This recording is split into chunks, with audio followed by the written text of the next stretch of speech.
From the studios at the School of Communication and Journalism, welcome back to the Stony Brook Media Group's Halftime Report, brought to you by Tropical Smoothie Cafe. I'm Chris Kimella, and looking at our top story today, a professor at Stony Brook University and her team of graduate students are researching climate change's effects on an isolated group of penguins in the Antarctic.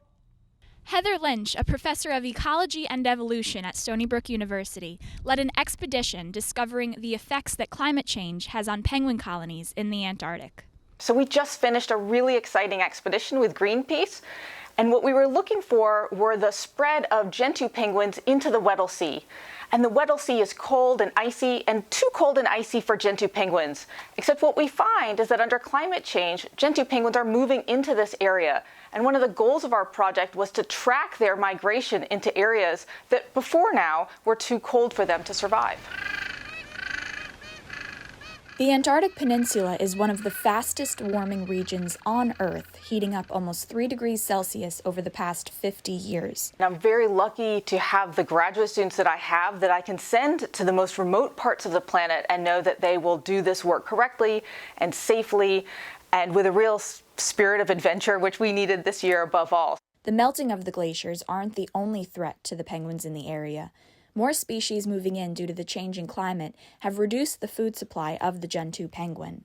In many ways, all we can do is document these changes and make sure that the policymakers that are in charge really know what's going on the ground, and that there's no excuse not to protect these penguins that live in the Antarctic as best that we can. This is Melanie Formosa reporting from Stony Brook Media Group. And yesterday, I had the privilege of speaking with our new Chief of University Police, Dawn Smallwood, who gave us a scoop on what it's like being the first woman named chief in the SUNY system's 74-year history. It's exciting.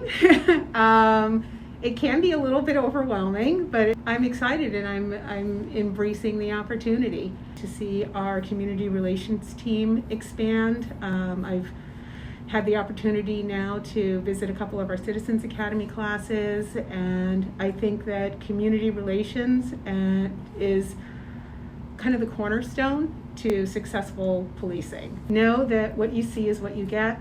Know that you can come and talk to me. Know that I listen. My goal is to make our university police department the best that it can be and incredibly user-friendly.